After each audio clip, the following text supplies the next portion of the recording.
자, 우리 오늘 본문 말씀 가지고 포도원 품꾼의 비유를 2주간에 걸쳐 살펴볼 텐데요. 오늘 제목을 먼저 읽어볼까요? 시작. 은혜 받은 자는 실패자가 아닙니다. 나중된 자도 은혜 받으면 먼저 될 수 있습니다. 예수님은 천국을 계속 소개하고 계신데요. 천국은 이성으로 알 수 없으니 비유를 통해서 자주 말씀하셨어요. 오늘 비유는 좀 특징이 있습니다. 비유를 감싸는 구절이 똑같아요. 양 앞뒤로. 마태복음 19장 30절에 그러나 먼저 된 자로서 나중되고 나중된 자로서 먼저 될 때가 많으니라. 분명히 이렇게 기록한 다음에 이 비유가 15절까지 계속되거든요. 포도원 품꾼의 비유라고 합니다. 이것이 16절에 이런 구절이 있어요. 이와 같이 나중된 자가 먼저 되고. 똑같은 구절로 본문을 감싸고 있죠. 왜 이렇게 할까요? 자, 이 본문의 이야기 바로 이전의 이야기도 천국 이야기입니다. 그런데 그 이야기는 먼저 된 사람들의 이야기예요. 지난주 여러분 기억하시죠? 부자 간원 청년의 이야기였잖아요. 먼저 됐는데 결국은 예수님을 만나고 그냥 돌아갔어요. 세상에서는 성공했는지 몰라요. 그렇잖아요. 돈도 많이 벌고 권력도 쥐고 하나님 나라에는 실패한 거죠. 어쩌면 이 포도원 품꾼의 이야기는 이 부자 가난 청년이 돌아오기를 간절히 바라는 마음이 담겨 있는지도 몰라요. 여러분, 세상에서 성공했다고 하나님 나라 성공하는 것이 아닙니다. 은혜 받아야 실패자가 아닌 것입니다. 여러분, 예수님은요, 나중된 자도 먼저 될 수 있다고 두 번이나 반복하면서 얘기하면서 부자 청년 이야기 다음으로 오늘 포도원 품꾼 이야기를 해주셨는데, 이 이야기가 바로 천국 이야기고 천국을 살아가야 할 우리들의 이야기라는 얘기입니다. 자, 그럼 오늘 마태만이 기록하고 있는 포도원 품꾼 이야기를 오늘 여러분에게 들려드릴 텐데요. 잘 들으시고 이것이 어떻게 우리에게 은혜로 다가올지 한번 잘 기울여 주시기 바랍니다. 자, 1절을 같이 한번 읽읍시다. 시작. 천국은 마치 품꾼을 얻어 포도원에 들여보내고 이른 아침에 나간 집 주인과 같으니. 천국은 집 주인과 같으니. 천국을 알려면 집 주인을 알아야 합니다. 교회를 알려면 담임 목사를 알아야 합니다. 나라를 알려면 대통령을 알아야 합니다. 남자와 여자가 결혼하기 전에 부모를 알아야 합니다. 집주인은 그 집의 정체성이에요. 천국이 바로 하나님이에요. 그러므로 이 비유는 반드시 지금까지 읽었던 방식에서 다시 벗어나야 돼요. 집주인에 주목해서 비유를 읽어야 바른 해석이 된다는 것이죠. 2절을 보세요. 그가가 누구예요? 집주인이란 말이에요. 하루 한 데나리온씩 품꾼들과 약속하여 포도원에 들여보내고. 자, 이제부터 5그룹의 품꾼들이 나오는데요. 집주인에 대한 우리의 관심이 품꾼들로 가는 순간 이 해석이 안 되는 것이에요. 항상 이 본문은 집주인의 관점에서 읽어야 된다, 분명히 말씀드렸습니다. 자, 그러면 지금부터 몇 그룹의 품꾼들이냐? 5그룹입니다. 자, 2절에 보니까 하루 한 데나리온, 다시 말하지만 하루 일당 5만 원, 10만 원입니다. 오늘날 금액으로 품꾼들과 약속하여 포도원에 들여보내서 일꾼들을 뽑았어요. 채용을 했어요. 이 품꾼들이 누구냐? 바로 1절에 보면은 이른 아침에 나가서 집주인이 채용한 사람들이란 말이에요. 거기서 이른 아침은 오전 6시 정도로 추측이 됩니다. 왜냐하면 이때 당시에 농경문화 속에서 아주 뜨거운 날도 6시부터 일이 시작되거든요. 자, 그러면 이제 3절에 보면 두 번째 그룹의 품꾼들이 나옵니다. 3절 같이 읽어볼까요? 시작. 또 제3시에 나가보니 장터에 놀고 서 있는 사람들이 또 있는지라. 자, 3시는요 우리나라 시간과 다릅니다. 우리나라 시간은 3시가 오전 9시예요. 보통 사람들이 출근하는 시간입니다. 오전 9시에도 나가보니까 누가 나가봤다고요? 집주인이. 잊어버리지 마세요. 놀고 서 있는 사람들이 또 있는 거예요. 그 집주인이 지금 인력시장에 나가서 놀고 서 있는 사람들을 또 보고 있고요. 이제 집주인이 어떻게 해야 될지 이 이제 비유에 관심이 모아지는 거죠. 6시에 이미 뽑았는데요. 요세푸스라는 예수님 당시에 활동했던 아마 그 이전 전후로 유명한 역사학자가 있어요. 왜 이때 당시에 성경이 없는 이야기를 이분이 많이 기록을 해놨단 말이죠. 예수님 당시 헤롯 성전이 재건축돼 가지고 아주 멋지게 지어졌단 말이에요. 근데 그 건축이 끝나자마자 무려 18,000명의 실직자가 생겼다는 거예요. 이게 무슨 말이냐? 일용직 노동자가 상당히 많아요. 이때 당시에. 그러니 지금 이 오전 6시와 9시에 집주인 나가서 고용하려고 했던 이 분권들은 그냥 평상시 그냥 건강히 정규직에 그런 해당하는 일꾼들이 아니라 일용직 근로자, 하루 벌어서 하루 사는 사람들. 그러니까 이분들이 지금 뭐라고 하냐면 놀고 서 있는 사람들이에요. 지금 일이 없어서 지금 일거리를 찾고 있는 사람들. 집주인은 새벽 6시에 나가서 1차적으로 뽑아서 갔단 말이에요. 근데 아무래도 그때 함께 있었던 사람들 중에 많았나 봐요. 그게 걸려가지고 한 번 더 나간 거죠. 그래서 이른 아침에 나갔다가 9시에 나갔어요. 인력시장에. 누가 나갔다고요? 집주인이. 근데 여기까지는 어느 정도 뭐 이해가 되는데요. 이제 5절부터 이제 조금씩 우리가 관심이 조금 집중됩니다. 6시와 제9시에도 또 나가 그와 같이 하고, 6시는 정오 12시고요 9시는 오후 3시입니다 6시와 9시에도 또 나가요. 그리고 6절에 보니까 제11시에도 나가보니 서 있는 사람들이 있어요 없어요? 또 있어요. 6시 12시 9시 오후 3시 그리고 11시 오후 5시에도 나갔단 말이죠. 여러분 이제 이 이야기가 오후 5시에 마지막으로 품꾼을 채용하는 순간 이 비유는 이제 클라이막스로 올라가는 거예요. 자, 왜 이렇게 하냐 말입니다. 여러분 이 포도원 품꾼의 비유라고 한 것은 사실 품꾼을 위한 비유입니다. 그러나 이 품꾼의 비유를 해석하려면 천국이 집주인과 같다고 한 집주인의 눈으로 이것을 바라봐야지 해석이 돼요. 자, 우리는 그러면 질문을 해야 되죠. 집주인에 대해서. 첫째, 왜 직접 인력시장에 나갔을까? 두 번째, 왜 한 번, 두 번도 아니고 5번이나 나갔을까?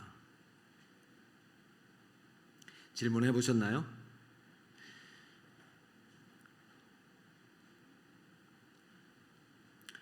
이렇게 생각을 할 수도 있어요.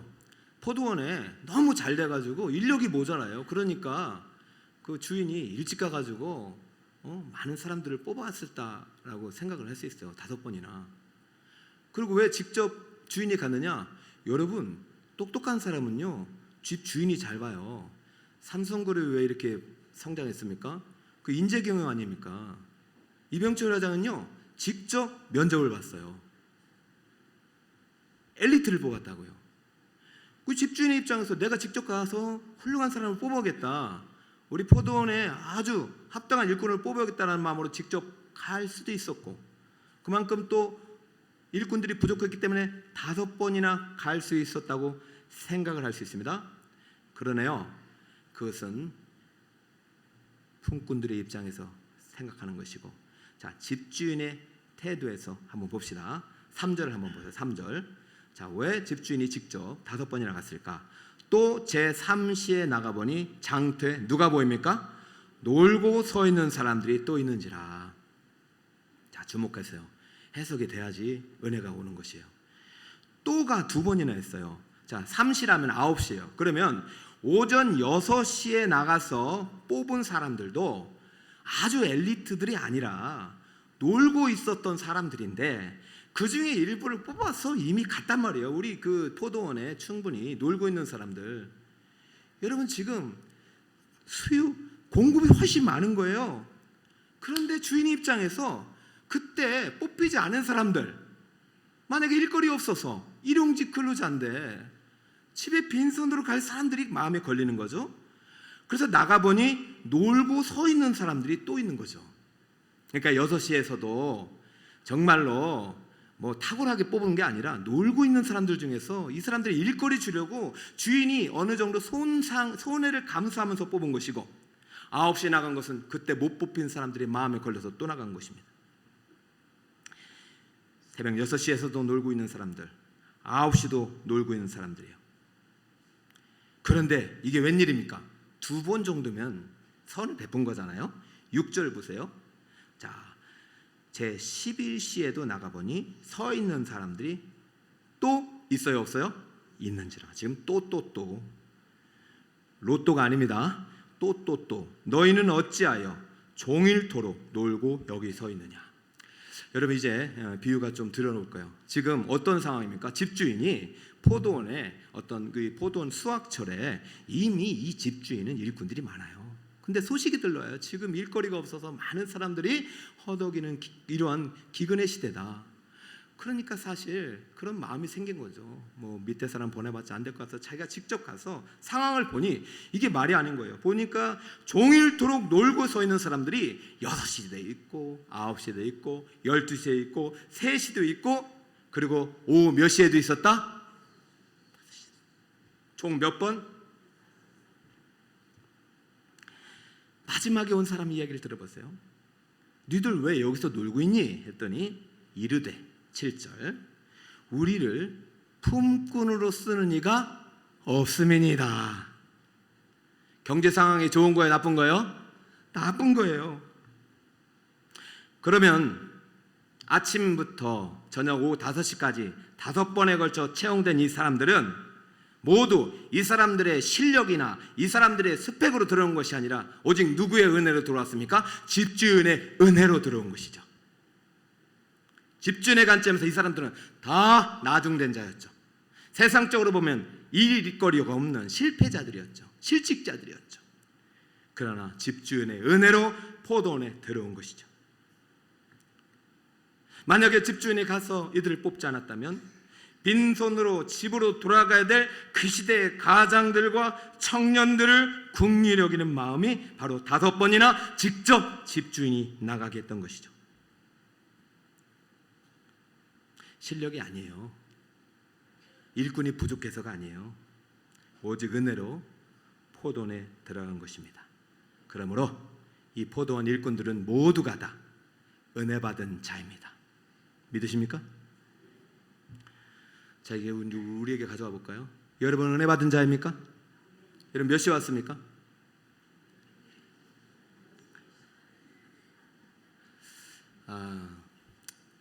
제가 이거를 읽으면서요, 우리나라가 보이더라고요. 요즘 청년들 얼마나 수고가 많았어요. 일거리가 없잖아요. 우리 가장들 얼마나 수고가 많은지 아시죠? 쉽지 않아요.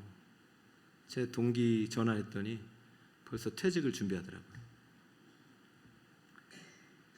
나중된 자들로 가득해요. 세상은 나중된 자들을 실패자라고 해요. 몇 년 전에 읽은 이야기인데 요즘도 이 이야기가 나요. 청년들 요즘 또 시대를 어떻게 보냐, 3포 세대, 연애, 결혼, 출산을 포기한 세대다. 3포 세대. 이게 전 10년, 20년 전에 들은 얘기인데 지금도 그래요. 그런데 요즘은 플러스 2개가 더해져요. 내 집 마련, 인간관계 포기. 그 5포 세대. 몇 포 세대? 이 다음이 무슨 세대냐면 7포 세대. 꿈과 희망까지 버리는 세대. 예수님 당시 시대가 오늘 우리의 시대와 다르지 않습니다. 그러나 여러분, 집주인이 찾아오는 순간, 집주인에게 선택받는 순간 은혜가 시작됨을 믿으시기 바랍니다. 할렐루야. 은혜 베풀러 오셨어요. 여러분이 몇 시에 들어왔든 모두 은혜 받은 자입니다. 40년 전에 우리 교회 오신 분이 계시고, 작년에 오신 분이 계시고, 오늘 오신 분도 은혜 받은 자입니다. 그럼 묻겠습니다. 누가 제일 은혜 받았을까요? 오전 6시에 온 품꾼이 제일 은혜 받았을까요? 아니면은 9시, 12시, 3시? 아니죠. 매일 늦게 온 오후 5시가 은혜 받았을까요? 누가 가장 많은 은혜를 받았을까요? 여러분 한번 목장 모임에 한번 물어봐요. 누구냐? 여러분 누구라고 생각해요? 전 처음에 오후 6시라고 생각해요. 여러분 생각해 보세요. 취업이 어려운 시대에 아무도 품꾼으로 쓸 자가 없어서 새벽 6시에 수많은 사람들을 모였는데, 자, 지금부터 오늘 품꾼에 들어갈 일꾼을 뽑겠습니다. 1번 민명기. 와, 좋겠어요 안 좋겠어요? 장로님 2분 못 뽑힌 거예요. 저만 뽑히고 이 장로님 2분은 이제 3분 기다리고 있는 거예요. 이거 어떡할까? 그나마 9시에 뽑히면 감사하죠. 12시 뽑히면 감사하죠. 3시 뽑히면 감사하죠. 5시도 감사하죠. 저는 일찍 뽑힌 사람이 제일 은혜 받은 자예요. 그런데요, 언제부터 은혜가 사라지는 줄 아세요? 9시에 뽑힌 일꾼이 들어오면 더 은혜가 사라져요.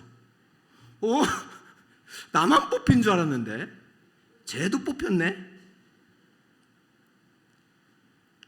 12시에도 오네.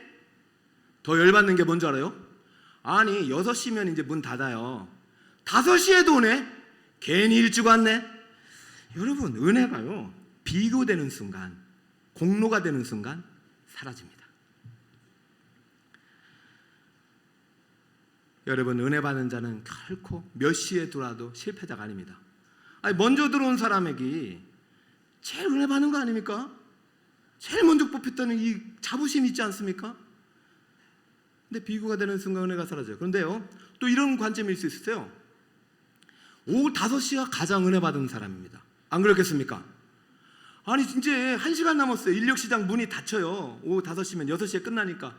아니 그때 뽑는 것도 말이 안 되는 거예요. 그런데 집에 못 가는 거죠. 생각을 해보세요. 오후 5시면 게임 끝난 거잖아요. 그런데 그때도 있다는 얘기는 오늘 집에 가면 안 되는 거예요. 이대로 가면 우리 자식들, 우리 가정, 내가 책임져야 될 가정의 직무 때문에 거기서 어떻게라도 한 대놀이 아니라 한 세겔짜리라도 일을 찾고 있는 거 아닙니까? 아니 나는 집주인이 그 사람까지 생각했다는 게 너무 놀라운 거예요. 집주인이 5시에 나가자고 할 때 아마 비서진들이 다 말렸을 거야. 아니 지금도 넘쳐나고 지금 인건비가 얼마인 줄 아냐고 말이지. 제정신입니까? 이렇게 했을 거 아니에요. 그러니까 아무도 안 갔을 거예요. 됐어. 그럼 나 혼자 가. 하고 갔는지도 몰라요. 가보니 5시에도 있어요. 우리를 품꾼으로 쓰는 이가 아무도 없습니다. 여러분, 이 비유를 집주인의 마음으로 읽지 않으면 절대 해석이 안 돼요. 그럼 누가 은혜 받은 자예요? 오후 5시가 가장 많이 은혜 받은 자잖아요. 그런데 늦게 온 사람의 특징이 뭔지 아세요? 똑같이 잘해줘도 피의식이 있어요. 나는 늦게 와가지고 이게 이랬나 보다. 응? 똑같이 잘해줘도요 늘 열등의식이 있어요. 저 사람이 일찍 오니까 아주 편해하는구나. 먼저 온 사람은요 열등의식이 아니라 우월의식이 있어요. 내가 이렇게 와서 12시간을 일했는데. 여러분, 은혜 속에 보상이 들어가고 공로가 들어가고 비교가 들어가는 순간 은혜는 사라집니다. 여러분, 집주인의 관점에서는 다 나중된 자가 먼저 된 것입니다. 할렐루야. 다 언약밖에 있었던 사람들이 다 은혜 받은 자예요. 그러나 이게 품꾼의 입장에서 내가 먼저 됐냐, 네가 나중되냐, 이게 무슨 의미가 있냐고요. 모두 다 똑같이 하나님은 사랑하십니다. 그 사랑을 믿고 들어온 여러분들은 하나님의 은혜 받은 자임을 믿으시기 바랍니다. 할렐루야. 먼저 됐다고 교만하지도 말고, 늦게 됐다고 마음 부끄러워하지도 말고, 40년 믿었다고 자랑하지도 말고, 어제 그제 왔다고 해서 우축되지도 말고, 우리 모두 은혜 받은 자로서 하나님의 은혜에 감사함으로 하루하루를 포도원에서 아름다운 행복을 누리신 여러분이 되시기 바랍니다. 저는 사실은 실패를 모르고 살았어요. 한 번도 실패한 적이 없다고 생각했어요. 신학교 들어가기 전까지는. 뭐든지 1차로 됐습니다. 대학교도 1차로 붙었고, 직장도 그것도 대기업에 1차로 붙였어요. 결혼도 1차로 됐어요. 면접 보고 1차로 됐어요. 하지만 하나님께서 주의 종으로 신학교를 부를 때는 실패자였어요. 왜냐하면 나이가 40이 가까워서 가려니 도저히 부끄러워서 못 가겠어요. 야, 그 나이에 할 것 없으니까, 하다가 못하니까 이제야 가는구나. 계속 그런 마음이 들고, 아닌데도 애도 셋이 있는데 네가 가장으로서 가면 되니? 이런 마음이 계속 들었어요. 제 앞에는요 젊은 아이들이 많았어요. 20대 중후반, 30대 초반, 머리가 반짝반짝 빛나가지고 한 번 외우면 다 외우는 친구들이 많았어요. 저는 한 번 외우면 안 외워져요. 지금도 그렇지만은 자신이 없었어요. 그런데요, 제가 집주인을 만난 거예요. 기도하는 가운데 집주인이 내게 그러더라고요. 근데 너 잘해서 뽑은 게 아니라 내가 널 사랑해서 뽑은 거야. 잘하려고 하지 말고 내가 너를 뽑았다는 것은 다 이유가 있는 거야. 내가 널 정말 사랑하니까 나를 믿고 한번 가보자. 정말 내가 집주인을 만나서 기도하는 가운데 하나님의 사랑이 내가 부어지니까, 야, 그래, 이 나이에 가는 게 은혜구나.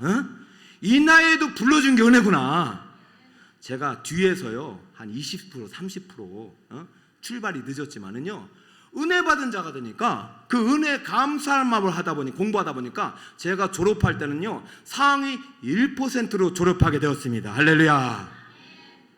놀라지도 않으면 여러분 공부를 얼마나 잘하시길래 상위 1%면 전교에서 5, 6등 했다는 얘기예요. 야, 참. 아니, 저는 나중된 자였어요, 신학교 갈 때는. 근데 나중된 자도 먼저 되더라니까요. 그러니까 먼저 되고 나중되는 게 의미가 없어.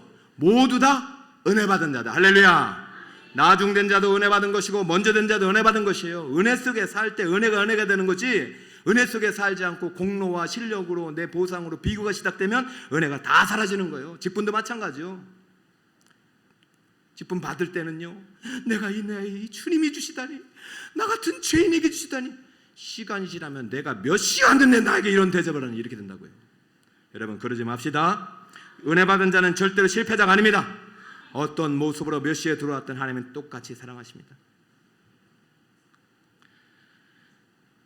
참, 은혜 받으니까 모든 것이 감사하고, 저는 공부하는 게 그렇게 행복한 줄 몰랐어요. 그래서 시간이 아까워서요 점심시간도 5분 이상 안 먹었어요. 그래서 어제도 어느 성도님이 목사님 왜 이렇게 빨리 드세요? 그러니까 제가 너무 빨리 먹고 있더라고요. 그러니까 시간이 아까운 거예요. 그냥 5분만 먹고 공부하러 가는 거예요. 이 시간이 아까워서. 그것도 고치긴 해야 되는데, 그래서 그랬던 것이었습니다. 그러니까 여러분, 저 밥 빨리 먹는다고 흉보지 마세요.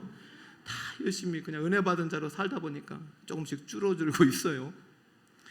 누가복음 15장에 보면은 탕자 이야기가 나옵니다. 알잖아요, 그죠? 그 집안에 아들이 둘이 있어요. 한 사람은 탕자형, 한 사람은 탕자. 누가 먼저 된 자일까요? 큰 아들. 누가 나중된 자일까요? 작은 아들. 그거는 품꾼의 입장에서, 집주인의 입장에서는 다 똑같이 은혜 받은 자예요. 할렐루야.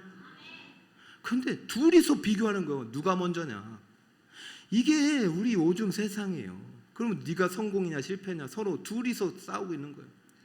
그러니 먼저 된 이제 형은 뭐든지 자기 우여곡절이, 내가 형인데, 내가 장자인데 내가 더 많이 받아야 된다, 이런 생각을 가지고 있고, 둘째는 이제 피의식 갖고서 맨날 형만 잘해주고 형만 많이 주고 말이지. 그러니까 어느 순간 이제 이게 폭발하는 거죠. 아버지, 원래 돌아가시기 전에 유산 요구하는 거 아닙니다. 불효자식입니다. 아주 그냥 폐륜합니다.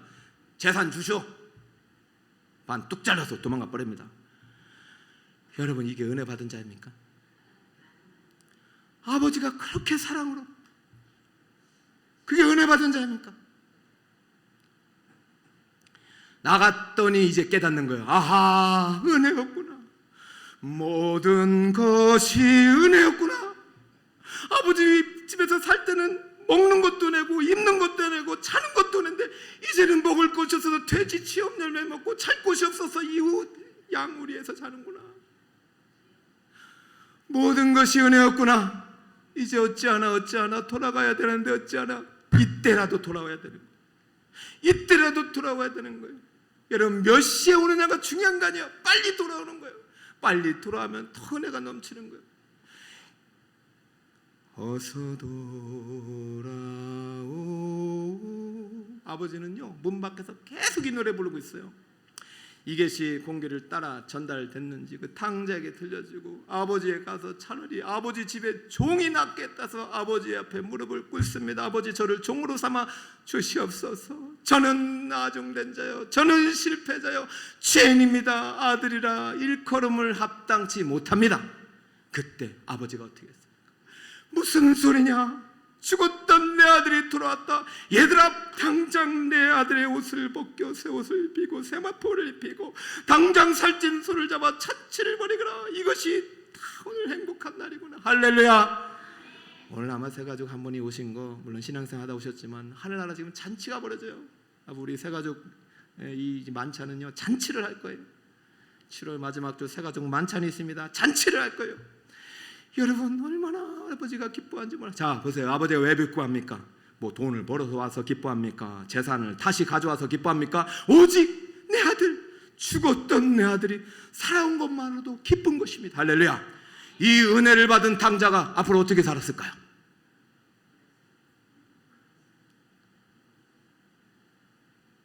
그 광경을 보고 있는 먼저된 탕자 형은 어떻게 살았을까요? 다음 주에. 왜냐하면 이거 오늘 다 다룰 수가 없어요. 오늘의 결론은 먼저 된 자나 나중된 자나 다 누구라고요? 은혜 받은 자임을 믿으시기 바랍니다.